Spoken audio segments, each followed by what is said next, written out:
Well, good morning, lovely ladies who have come here today to find out all about the intersection between spirituality and self-leadership. And obviously, those of you who are listening afterwards, there is lots of goodness here for you as well. And the exercise that we'll be doing later in the call, listen to the recording and try it out for yourself. Okay, don't just listen, but give it a go, because I think you'll find it really quite transformational as well. So thank you guys for being here as we learn about this subject. Probably what is best here, because we've got an intimate gathering today, is we'll be able to have more discussion as we go through. So I'm going to show you the slides that are really pertaining to a particular approach when it comes to spirituality. Spirituality is something that is a part of my life, and I guess the expression spiritual, not religious, is the way that I relate to it. And the last time I was down in Kangaroo Valley with a business retreat, I found this. Now, it's backwards on my screen. Can you read it the right way around on your screen? Oh, good. This book was in the secondhand bookshop, and I was really drawn to it. And it's by a fellow called Roger Walsh. And it's called Essential Spirituality, the 7 Central Practices to Awaken Heart and Mind. And what he's done is he has taken the exercises from all of the world's great faiths and found all the commonalities and the practices and recommendations from there. It is a captivating book. And I really recommend it if someone wants to explore this area a bit more. But just before I share the slides, let me ask the question of you. What role does spirituality play in your life in terms of your interpretation of it? What does it mean to you, and how is it woven around the edges or into the heart of your world?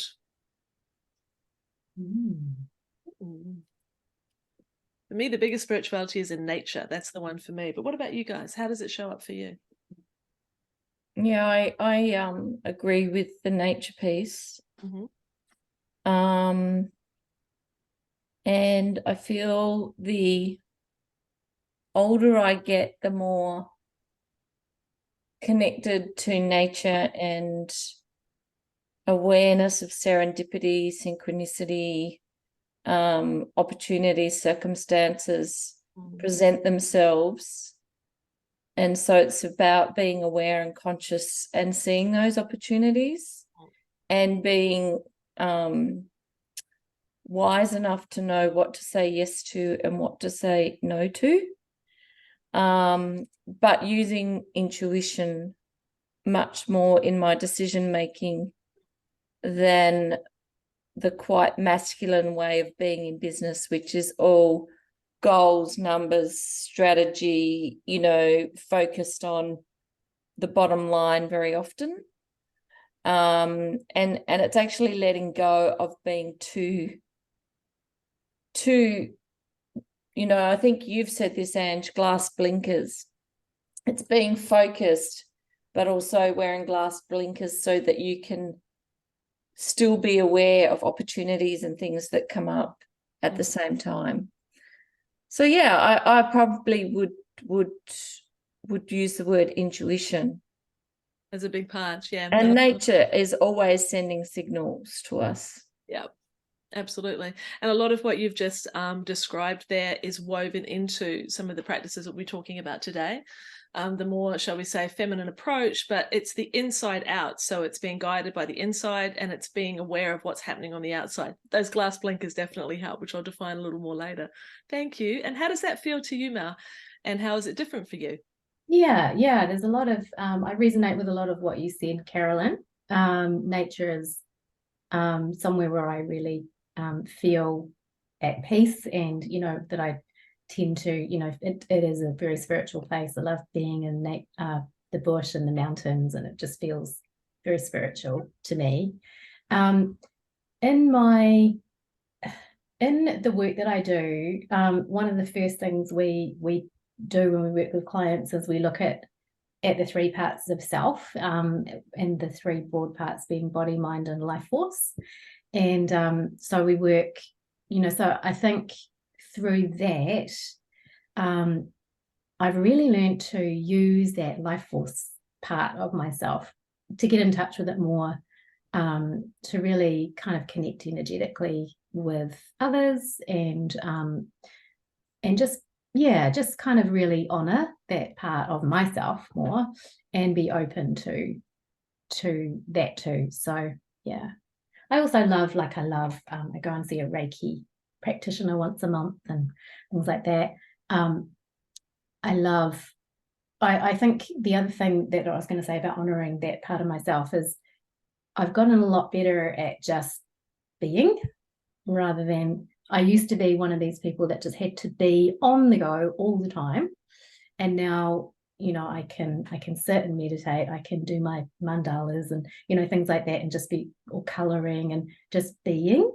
And I think that's all part of spirituality too. And this is what I love about the description that you guys have given, and adding to it for me is similar things, that concept of being rather than doing, the concept of nature, the concept of listening inwards, is that spirituality is very much an individual recipe. So what I said about today is that this is not any sort of a dictatorship. Here's the way spirituality looks, and this is how you must do it. It's that feeling of, to me, it's that feeling of connection. And it's connection to self, connection to others, connection to the bigger picture, to nature, that sort of thing, that we're not an island, and especially as I age gracefully, it's that interconnectedness, is that we have more in common with other people than we have different. And it's that recognizing the very humanness of everybody. And then from a business perspective, weaving that into your business in terms of the way that you show up.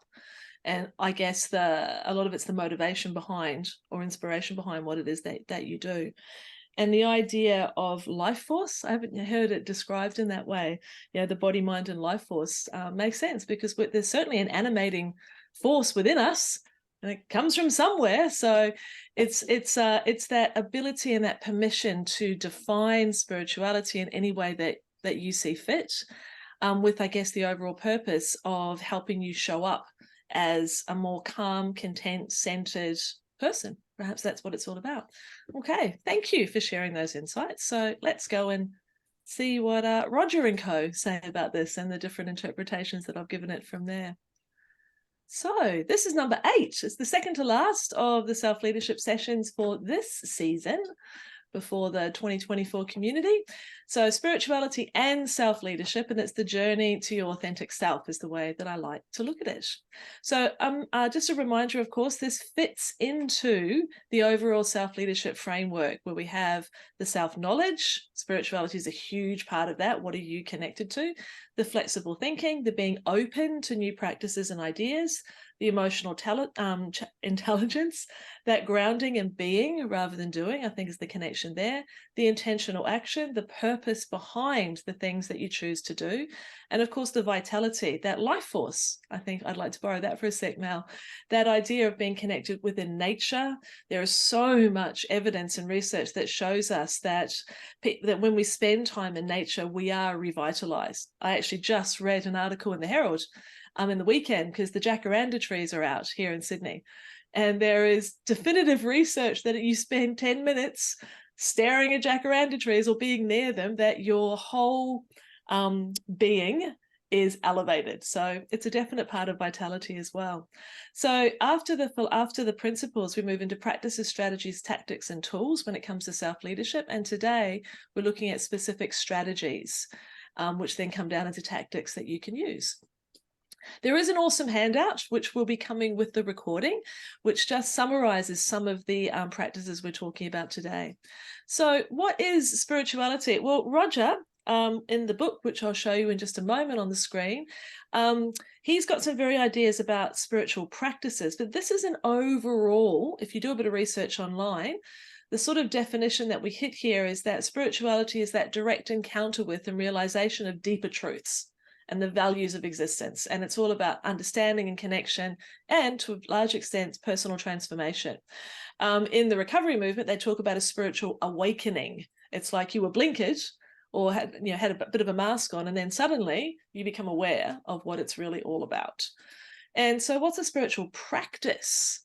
Okay, now that's the commitment, in my perspective, to actions and activities that help you induce those spiritual experiences and cultivate your own spiritual development. Common metaphor, walking the path, or walking a path is the way that it can be described. And when we talk about a spiritual experience or awakening, it doesn't have to be like, the heavens opened and the angels descended. It can just be that. Imagine walking into this path that's just in this beautiful photo here, and just imagine pausing and feeling that calm and that connection and that slowness. That's one of the reasons I love going out into the country, because everything is moving slower. And that to me feels like a minor spiritual experience. So it doesn't have to be a big, archangel type thing, though it can be. This is the fellow. This is Roger Walsh. He's in his 70s now. He's a psychoanalyst and lots of other things, but this is the book, Essential Spirituality, which I highly, highly recommend. Now, he has an approach that really resonates. He talks about the 7 universal practices. These are the ones that consistently show up across all world faiths, and they're about cultivating your heart and mind. So it's not just about Christianity or Islam or Buddhism or Confucius. I never get that one right. And all of those, and Judaism, if you go down to the core of them, as he has with his research, they all teach some central tenets that we can all agree on. There's also a big scientific basis to this, and Roger's really exploring bridging that gap between spirituality and science. So it's not just fluffy woo-woo. Even I'm what you call grounded woo-woo. I love the woo, but it's got to be based in science or have some connection to science for me to really dig into it. So he's showing the psychological and the physiological benefits of spiritual practice within this book. And it's also about personal transformation. So tools that you can use that really the transformation we're talking about here is growth and happiness. So feeling content or joy and having that deeper understanding of yourself and the world around you. And I am taking this through a business lens because I don't believe we can see ourselves and our business in silos. The two are entwined. And so if you have a spiritual approach, in your life, it's going to be reflected in some way in your business. And obviously that does not mean that you're a spiritual teacher, but it's some of these principles and practices, the women that I tend to work with and support and attract have that sort of lens on the world. It's really ultimately about doing good in the world, if you really want to just get it down to brass tacks. Okay, so this is a very busy slide, but I need to show you the 7 practices. So the first one is about transforming motivation. And this is where Roger talks about we've got to reduce the conditioned cravings that we have for success or money or fame or lots of different other things, because he doesn't just talk about business, he's talking about life in general, so that you can actually get under those and find your deeper desires. So a surface level craving, temporary thing, often given to us by society, versus getting in touch, going deeper and find out what your genuine desires are. Also talks about cultivating emotional wisdom. And this is about love. Really, at the end of the day, you can't fight. Who was it? I think it was Martin Luther King who said that, you can't fight hate with hate, only love can eradicate hate. And so this is about love, compassion, emotional balance. Ethical living. I'm having a problem with my words today. Really embracing good deeds that elevate your self-esteem and yet feeling of integrity. And that's just doing the next right thing. About concentrating and calming the mind, because that busy mind trips us up a lot. So if we can use some spiritual techniques that allow you to get calm, centered, and focused, then your clarity, your decision-making, your sense of purpose is going to be a lot easier to connect with. Awakening the concept of a spiritual vision. So that's about, I guess when I was touching on before, the way I interpret this is that the interconnectedness of everybody and how we can have this enriched perspective if we see the sacred in the everyday. Even something as simple as, my little garden outside with an individual flower in that wee garden. There is sacred design just in that, as opposed to, the whole of Floriade that I saw down at Canberra a couple of weeks ago. Cultivating spiritual intelligence is slightly different. That's about harnessing that inner peace and wisdom that then boosts your emotional understanding of the things that are happening, not to you, but perhaps for you and around you. And the last one is expressing spirit in action. That's where you channel your compassion and really tap into the joy of service. Okay? And I actually shared a wee story before we hit record, which I'll just reconnect to here for a moment. Very busy couple of days, a bit stressed out, a bit cranky had to go down and do the shopping this morning for the retreat that I start this afternoon. I was running late and I saw an older man who was pushing a big trolley with packed to the gunnels with bread. And he was really struggling. And I had this little argument with myself about, but you want to get back and go to that call. But he needs some help, but you want to get back. But boom, I went over, I chose in that moment with this expressing spirit and action was the practice that I was using without consciously being aware of it, and just took the time to connect with this fellow, help him pack everything into the car and have a chat, and discover that he is collecting from different supermarkets because there's a real food shortage. A lot of people are finding it hard with the cost of living to get food on the table, even where I live. And I live in a very privileged area. But what happened was, what I noticed as soon as I went back and sat in the car, ready to drive off, that cranky, crappy mood had been transformed because I'd got off self, I'd expressed some spirit in action, and actually had that joy of being of service. And that's not a Pollyanna goody two-shoes reason that I share that story, because it is bedded in science as well. When we studied positive psychology, one of the core research findings was that when you get off self and help another person in some way, you immediately feel better. And then the way that you interact with your day is different. So that's like spirituality in action to me. So if you're feeling crap, look for someone to help. It usually helps you. Okay, how do those spiritual practices elevate and connect to the self-leadership journey? So here's how I see them as connected. So when you deepen your self-knowledge, you understand those inside motivations and drives, you can connect to a more profound sense of purpose, or purposeful actions, purposeful projects, but rather than that surface level. So what's really important to you, and what does that look like in action in your business? How does it inform the way that you create and show up, design your services, et cetera, in business? It's also going to help boost your flexible thinking, because your cognitive clarity is the thing that we're looking for here. And with that calm and focused mind, that practice, you'll be able to make better decisions, adapt and pivot, because there's changes and challenges that are thrown at us every single day in our businesses. And if you have a crazy busy mind, as opposed to one that is more calm and focused, it's more difficult to deal with those challenges. So it's going to help your flexible thinking skills. Absolutely will enhance your emotional intelligence when you're fostering that deeper sense of empathy and can work more on that emotional balance, even when you are in challenging situations or when things haven't turned out as the way you might have liked them to, when your expectations are tripping you up. Harnessing that internal narrative and actually having that emotional equilibrium to take care of yourself, even before others, is definitely going to help. It's really important. Now, it's also going to help you plan your intentional actions better, because your decisions will be more grounded in ethics and genuine purpose. And that is going to lead to those more fulfilling outcomes in the type of business that you are operating on a day-to-day basis. And absolutely, it's going to build your vitality, because when you have that more rejuvenated mind and body, and you have more energy and passion, then that's going to show up for your clients and for the other people that you collaborate with and serve. So definite, to me, absolute links between spirituality and self-leadership. The last point that I made down there is, yes, navigating those business challenges. I think I double emphasize that because I think it's doubly important. So being rooted in the big picture with that calmer, more focused mind. So those are the links. So the spiritual practices, I mean, the book is 298 pages. So we're not going to try and do them all. We're just going to look at 3 today in a little bit more detail. The first practice of transforming motivation. The 4th practice of focusing and calming the mind. And the 5th practice of awakening spiritual vision. Those are the 3 that we'll touch on today. So this first one, all about transforming motivation. This is, as I mentioned at the start, it's about reducing those cravings and your attachments to thoughts and things. And it's about redirecting your focus up to higher motives. So in overall terms, aligning your business with what really matters to you at a core level.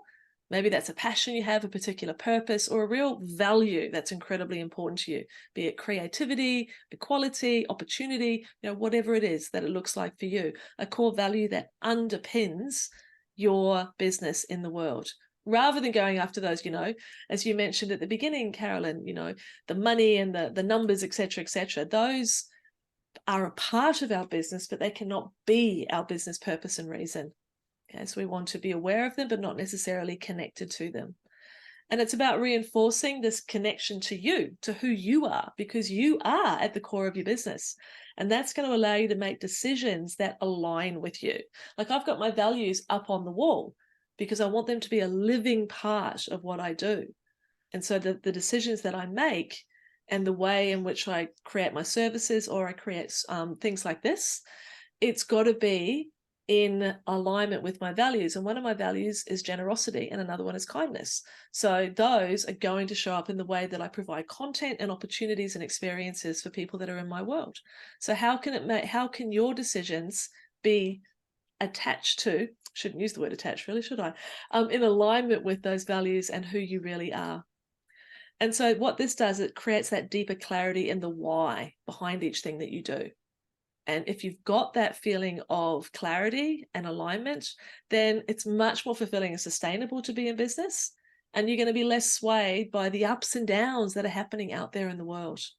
Okay, so those are the overall ideas of transforming motivation. What are the actual exercises that you could use?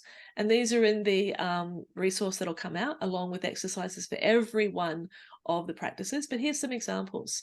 So one exercise is contemplation questions. So Roger and others encourage a long-term focus. So thinking about like the next 5, 10, 15 years, your life is a long thing, not like the next week or month or even quarter. Try and think longer term to have more of this sustainable motivation. So what's really important in my life? What really matters and why? Okay, what would I be better off doing more of and less of?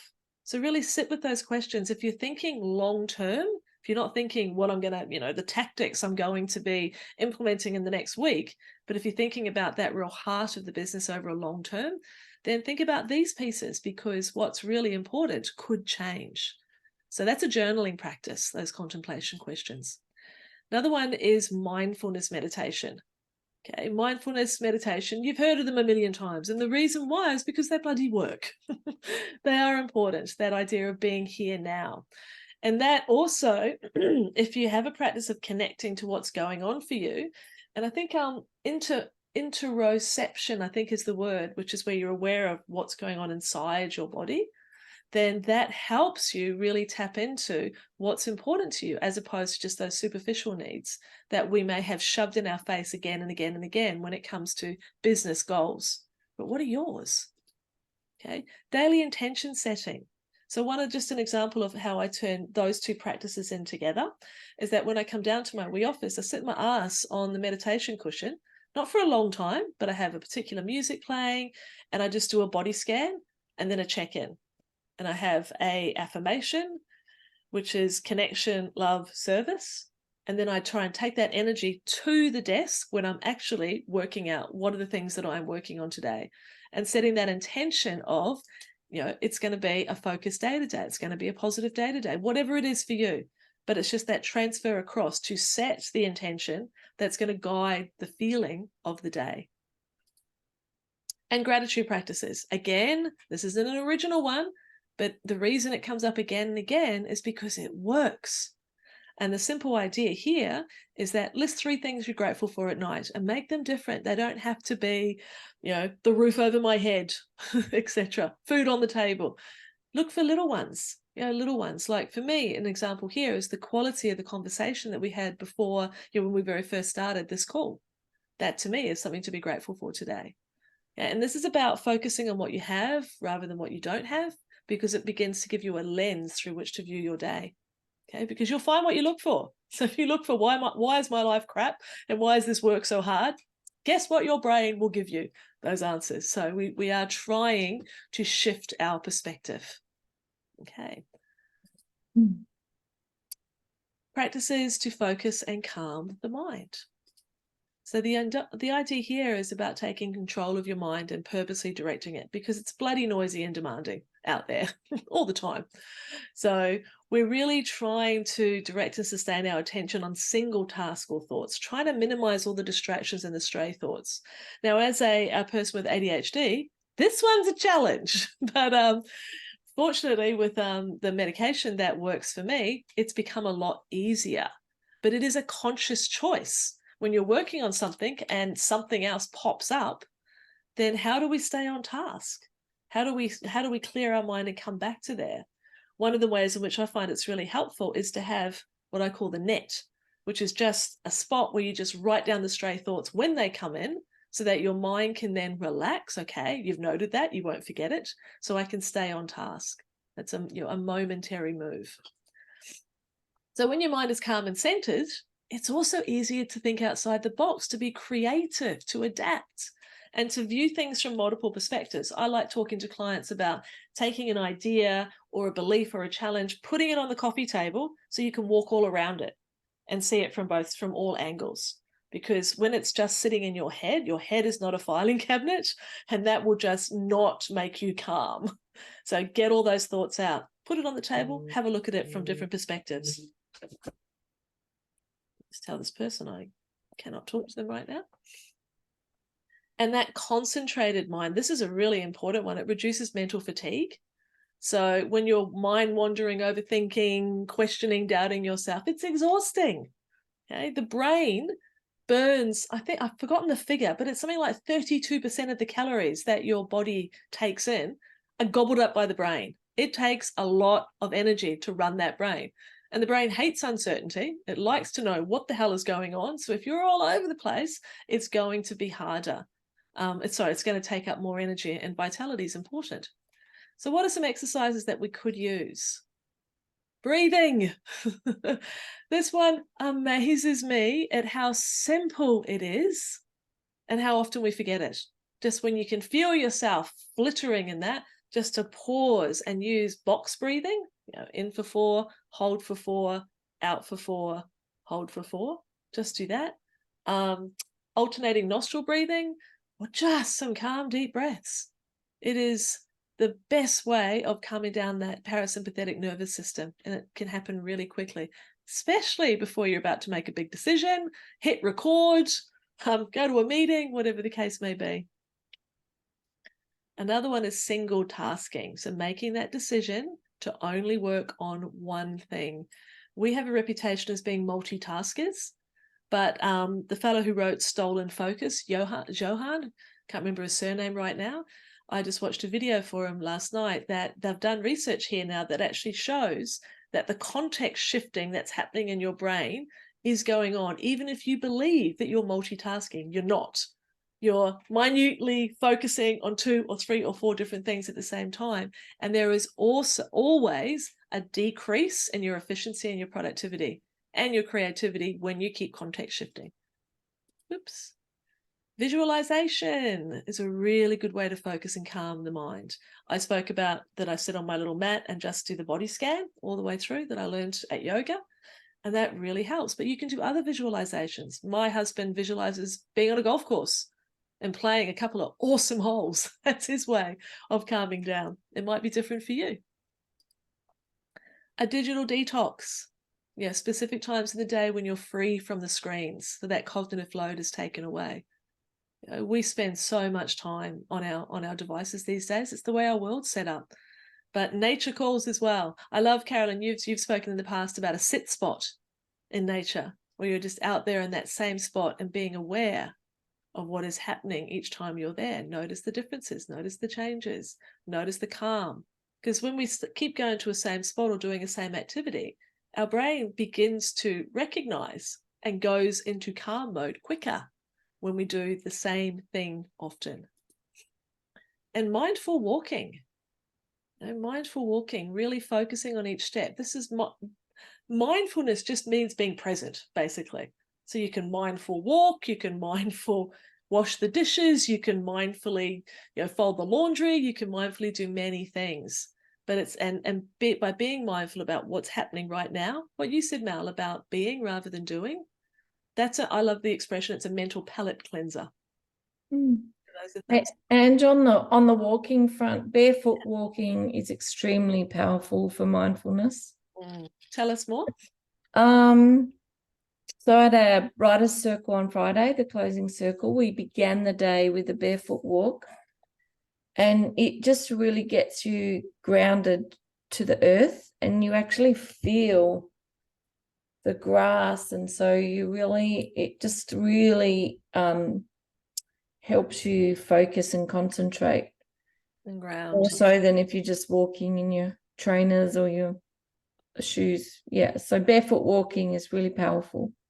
Yeah, I have that feeling, and I'm not going to lift up my legs to show you right now, but I have bare feet right now, and I did a mindful walk only across the grass down to here, but it feels good. I try not to wear shoes as often as I can in situations like that. I think it was growing up on a farm. It was either bare feet or gumboots, not much in between. So thank you for bringing that up. That's a wonderful one. Okay, so there's some of the potential exercises there to clear the mind and focus. So how do we awaken spiritual vision? What's that all about? Whoops. Well, let me just go back there for a moment. I obviously didn't do that properly. This is about recognizing that we don't just see things as they are, but as we are. We all have a lens that we are looking at the world through. And that lens is so developed by all of our own experiences and our own beliefs and all of that sort of thing. So this is about helping ourselves to see things more clearly and recognizing that's sacred in everything, if we look at it more closely. So trying not to be mindless, but to be mindful. Whoops. And one of the ways I like to look about it is try not to do too much past pondering, because that's often where regret and depressive thoughts get in. If only I'd done this, or if only it'd been like that. You know, unless you are some sort of magician, we can't change the past. We can learn from it for sure, but we can't change it. The other one is the future tripping. Because when we imagine how something's going to go or how something's going to turn out, again, we don't have a crystal ball. And that can cause anxiety and fear. So we've got to try and spend as much time. This doesn't say that we don't plan, okay, but it's about noticing how much time you spend in the present versus the past or the future and how that feels to you. And it's also being aware of and responding to your inner world and the narrative that's going on, because we can be very unconscious about the way that we speak to ourselves, consider things, or view the world. So it's about becoming aware of what's going on inside and how can we take that up a notch or two. And that particularly means about those conditioned thoughts and beliefs. One of the dinners that I ran, the last two dinners that I ran, where we talked about the book by the woman who wrote The 7 Deadly Sins, and about women in terms of women's relationship to them. And a lot of it was about the context of how society can condition the way that we should, inverted commas, show up, and how we can fall under that spell. And the conversation we had was around power and women's relationship to power, and how they didn't relate to it in quite a few ways, and they wanted to pull back because they saw it as power over rather than power with or to. And so we need to notice those conditioned thoughts we've got, because they're not necessarily ours. They've been given to us by society. And are they serving us? Possibly not. So we want to go up to a higher spiritual place. So how might we start doing this?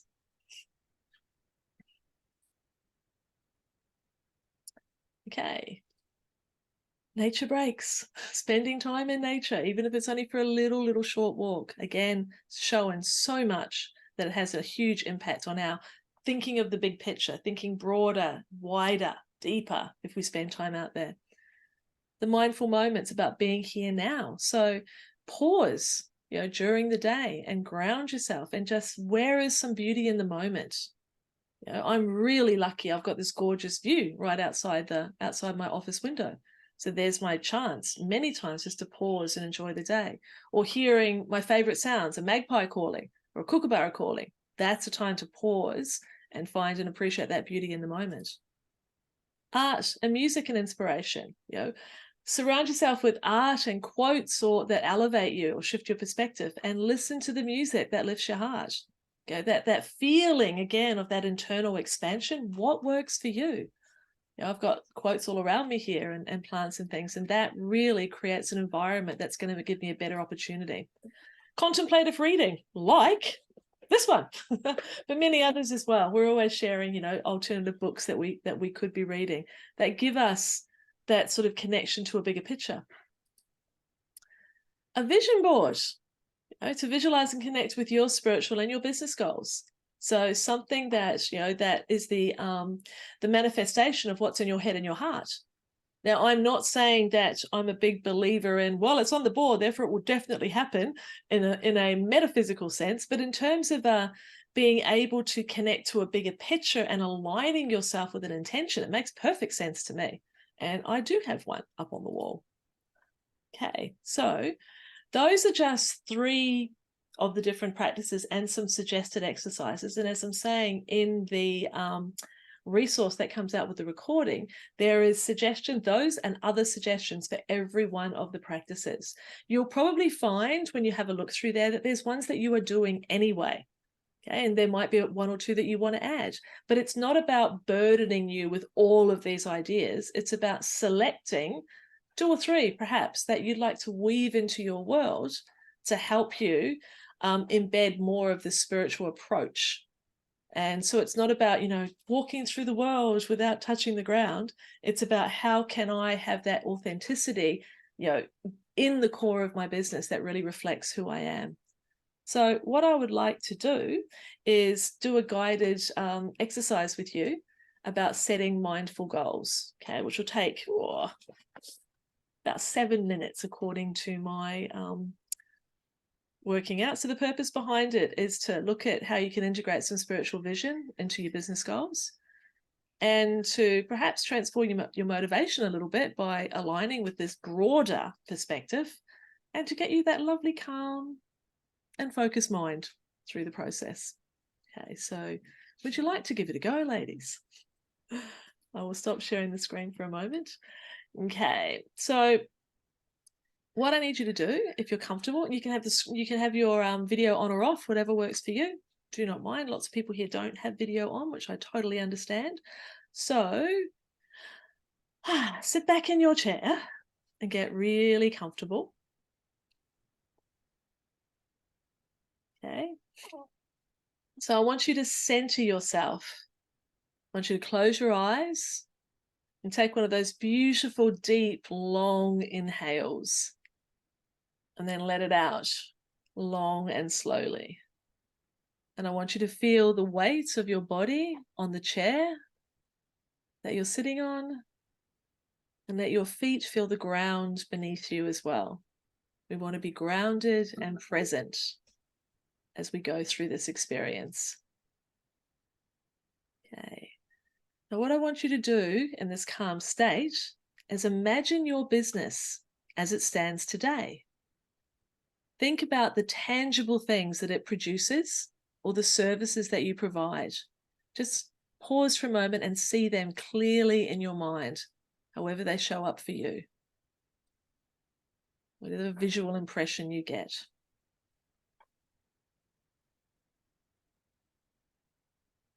Now, once you have those, you're going to be considering the ripple effects. I want you to think about the people who are directly impacted by your business. Your customers, your suppliers, your collaborators, possibly your employees. Think about them, bring them to mind. And just ask yourself and consider, how do they benefit from what you do and what you offer, what you provide? How do their lives change, even in subtle ways? Just spend a bit of time considering, what is that impact, that ripple impact that you create?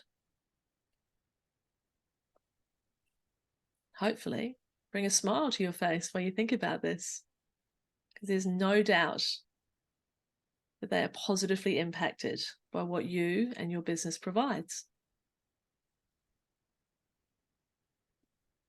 Now I want you to expand this view. I want you to visualize the communities your business touches.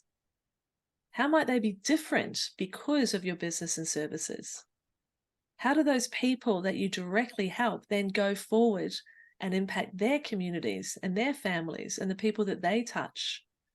Because they will show up in the world differently as a result of spending time with you or interacting with your products, receiving your services.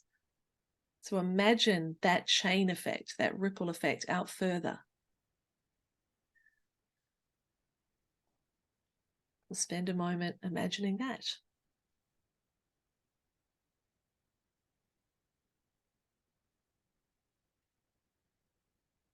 So you can see this web of connections that is spreading out, linking people, communities, perhaps even the environment. Perhaps there's an impact that you have there. Can you get a sense of how your business is fitting into this larger web? You may have seen it just over here as a small entity with only that direct impact, but then considering the connections that move out further and further and further. Can you see that it does indeed interact and influence the world around you because of that interconnectedness? So here is where I want you to feel and connect to that deeper meaning and purpose of your business. What sits underneath those services, those offers, those things you're doing on a daily basis? What do you aspire to? Beyond that revenue and that client count and the other pieces that we might be initially connecting to. Feel that broader perspective and considering all those connections that you have. And then finally, I want you to imagine the world you'd like to see in the future. The change in the world that you are a piece of. What role do you see now that your business does play in creating that better, that different, that enhanced, that changed world? Because every piece counts. Every action, every activity contributes to that bigger picture. So imagine that world and imagine the piece that you play, the role that you and your business play.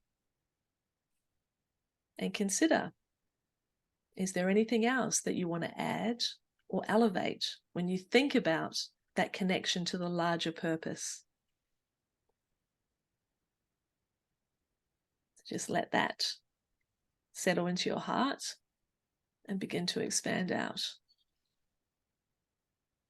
Because we're all pieces of this bigger mosaic.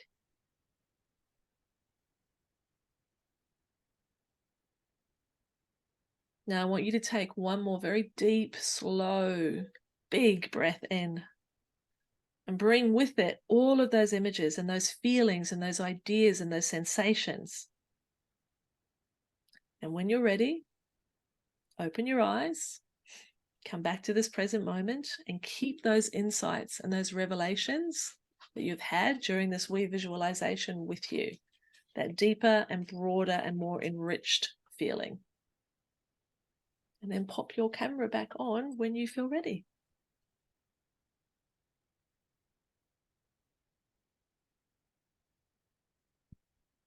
Welcome back, Otter. Okay. What I would just ask as we're coming to the end is, what was that experience like? Did you feel any movement in that original goal and thought that you had about you and your business?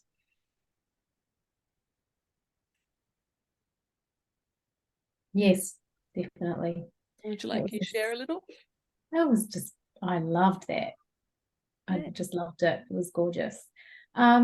Yeah, I started off just when you asked me to visualize all the different parts of my business, it was to start with, it felt quite clinical. I do this, I do this, I do this. And by the end, it was like, actually, I do this.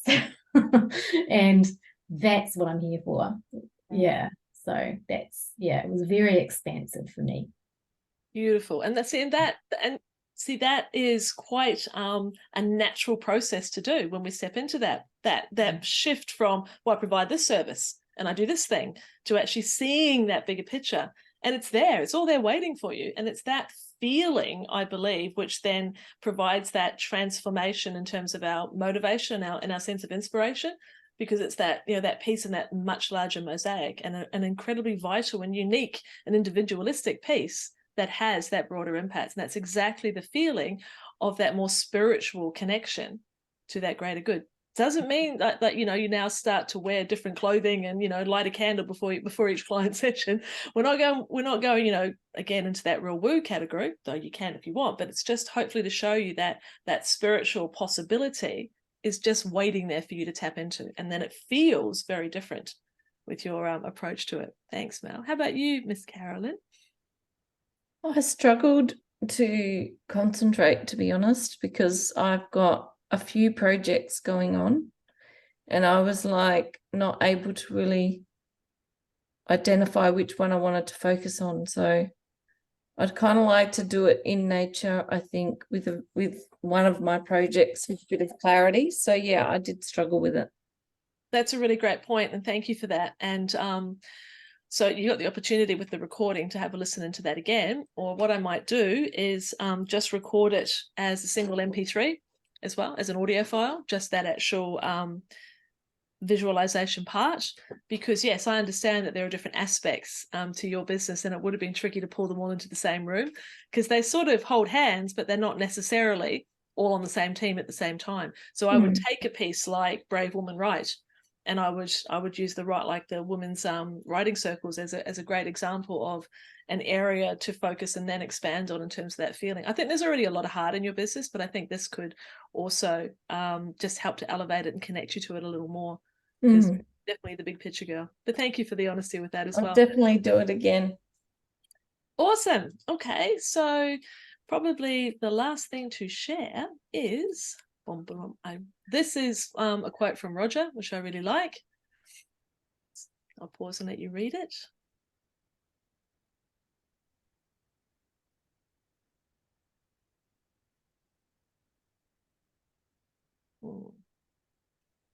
And for those where the writing could be a bit tricky to read, Roger's quote is, "It takes courage to examine yourself and your life carefully. It takes effort to do the exercises regularly and commitment to keep doing them, especially during difficult times. Fortunately, the more you practice, the more these essential qualities grow. Above all, be patient. Transforming yourself and your life is a gradual process." Ain't that the truth? So thank you, ladies. Our final session, our final self-leadership session for this season is next Tuesday, 10 o'clock, 11 o'clock actually, just for a change. Where we're going to bring it all together, and I will just give you some going forward tips for anchoring yourself in self-leadership as a woman in business today. That, my dears, brings us to a close. What questions do you have before we disappear? Just checking in this last few moments to see if there's anything bubbling. I think I've given you plenty of food for thought today. Definitely nothing at my end. Thank you. Thanks, Ange. That was great. No, it just really aligns with a lot of David's work. Actually, it's been quite interesting just to see, you know, a lot of that messaging and a lot of what you've talked about is very aligned. So it's a good fit. Fantastic. Yeah. Well, I think you'll really enjoy the resource then with some other suggestions there to just give it the practical application, and that keeps us anchored. And anchored, some people see anchored as a negative word. I see it as a really positive word because you're grounded, you're anchored. But if you want to move, just pick up the anchor, move and pop it down somewhere else. So it's not about being stuck at all. Awesome. Well, I will get this recording out and with the resource, and then hopefully see you guys again with some other people next week. Have a beautiful day. Enjoy your retreat. Thank you. Thanks, Ange. Thanks so much. Bye.